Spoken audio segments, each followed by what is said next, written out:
Hey, this is Jen from Jotkulture. Cultural cues. Really interesting to see the conversation that's happening around the film Avatar. And this is a really interesting conversation because it's kind of an indication of the way things are changing. Now, I haven't seen the film, but it's been called out as cultural appropriation and racist. Now, if the sequel is anything like the first one, I can understand the confusion about blue aliens being described as cultural appropriation. Is the film racist? Well, that's a slightly different question. I like to use an identity model, which is the framework I've developed to identify possible cultural appropriation, rather than calling any use of another culture or any representation of another culture as appropriation.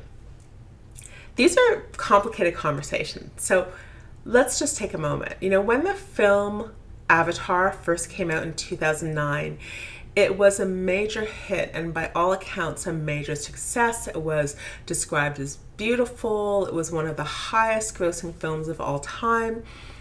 And is described as having a theme that is pro-environmental and anti-colonial, which raises the question as to how the 2022 sequel to the film, Avatar: The Way of the Water, ended up being called out for cultural appropriation and racism, and also a call for people to boycott it. And why did the Rotten Tomatoes film critic, who called Avatar a form of cultural appropriation, find herself locking down her Twitter account after receiving significant harassment, backlash, and public mocking? Critics blasted her for talking about cultural appropriation because, as they said, Avatar is about blue aliens and not about any human cultural group. So why has this conversation gone off the rails? What are we talking about here? Well, first of all, it's a very different environment than the one we were in 2009. Social media obviously allows various people to comment quickly, which can start a conversation that becomes quickly contentious because we're commenting at a rapid pace and sometimes at cross purposes. Well, also, cultural appropriation means different things to different people, which is why it becomes such a messy conversation. But what is the cultural appropriation angle for Avatar, and is the film racist? I don't know. So let me start with the first part. Is this film racist? Well, I can't say because I've not seen it, but let's look at the allegation which is taken off like wildfire now. Sure, the people are blue aliens, which makes it easy to immediately dismiss allegations of racism. But it is also obvious from the clothing and hairstyles that Avatar draws on indigenous cultures, and that alone makes the claim of racism worthy of further conversation. It's not the skin color in this case, but the perceived representation of particular groups, even as blue aliens. So I'm not saying that Avatar is or isn't racist, but what I am saying is let's just take a moment to think about it. Now, if you go back to Avatar 2009, it had a few critics as well. So one author described Avatar, the Avatar movie, as a truly, and I quote, truly dangerous film, close quote.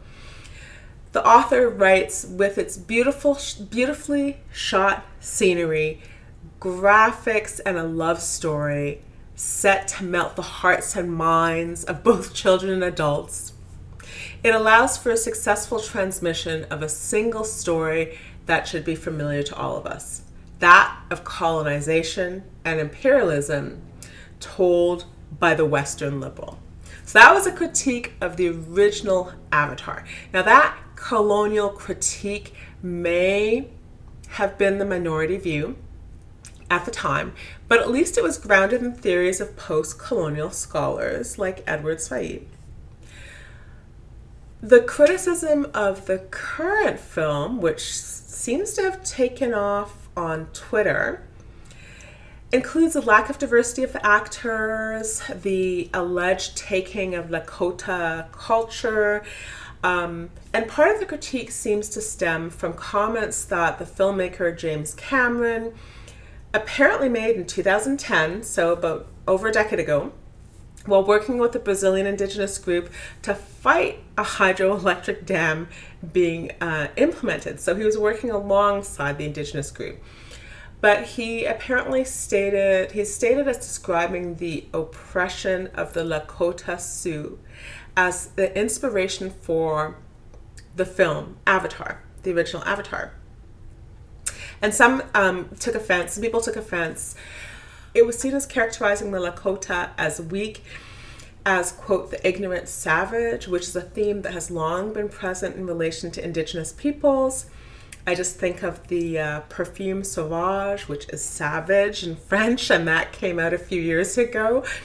And there was an advertisement involving Johnny Depp. So this theme of the ignorant savage is not new. So, I think it's important to acknowledge that critique. But it is difficult to take a single comment and to attribute significant meaning to the filmmaker's intentions. So I'm not going to do that. The comment is more than a decade old, and I haven't seen any new comments from James Cameron. It's difficult to gain insight into his views. But, for all we know, he'll say his views don't matter. And the question is Avatar a film about anti-colonialism?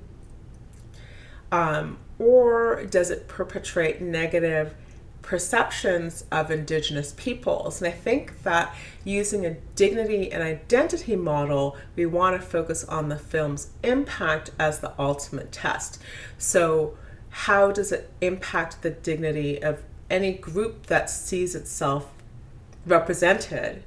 And that I can't speak to at this point in time. So I haven't seen the film, but I see the comments, and I'm not sure if the people that are commenting have seen the film or they just always thought Avatar was offensive and think that there's a group represented there, that it represents Native culture, which I'm going to speak about a bit more because that's the next part, the cultural appropriation. So whether it's racist and whether the white savior critique applies to Avatar, which it seems like, you could arguably, somebody very eloquently made the argument that the white savior critique applied to the first movie. Now, you can disagree with the white savior critique or agree with the white savior critique, but it's based in this sort of post-colonial argument, and that, I think, is a fair conversation to have and not so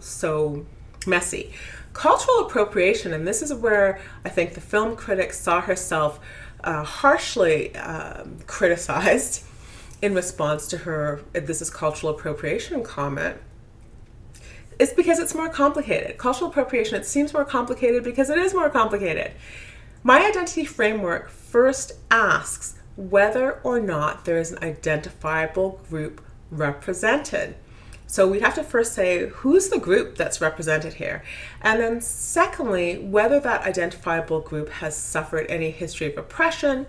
So are they being somehow represented through symbols, through songs, or whatever it is? And using that current model, in this Avatar film, who's the identifiable group? At a glance, it's not clear. If there's a clearly identifiable group, then it's easier to talk about cultural appropriation in a way that can be more easily understood. And the question is whether the blue people, the blue aliens, do they represent one culture or one set of cultures? And based on the research I've done, it seems that they don't necessarily represent any particular culture. So there's an Insider article that describes how Avatar, the film, draws on Native American culture, on Japanese anime, on Hinduism, on different African languages, and various cultures to put together this seemingly anti-colonial narrative, which has also been criticized as a white savior story. But the point is, the cultural appropriation question is like, who's the culture, which identity is being appropriated, which identity is being represented? And that's where I think there's really a bit of a challenge in this cultural appropriation conversation, as distinct from the racism conversation of Avatar. And because the conversation about cultural appropriation can become so confusing, it can also lead people to dismiss cultural intellectual property and cultural heritage, which is where my interest and expertise lies, and which I think would be a mistake, because while cultural appropriation can get really messy, as we see from this Avatar example, it's important to remember that cultural intellectual property, also called intangible cultural heritage, is as real and identifiable as any copyright or trademark. It has clear boundaries and is protected under different national laws. This can range from Italy's cultural code, protecting the artwork The Birth of Venus from being used on a fashion item, to Ghana protecting kente as intangible cultural heritage and raising some issues about the use of it without any permission in the Black Panther movie. So there is intangible cultural heritage, there's cultural intellectual property that is recognized and protected by different nations. And then you have the broader question of calling things cultural appropriation. In conclusion, on the blue people, I'm going to say maybe there's an argument for a colonial, post-colonial critique that says Avatar is racist. I'm not saying it is or isn't, but that's an argument that can be grounded in something. On appropriation, cultural appropriation, that's really not so clear unless we can say that there is an identifiable culture that has been appropriated. My understanding is that it's a mix of cultures, and that makes cultural appropriation a claim that's more challenging. Is there cultural intellectual property that has been appropriated? I don't know, having not seen the film. But yes, there is something, the people are blue, they're blue aliens, but yes, there is clothing and hairstyles that indicate that it's closer or more drawing on particular cultures.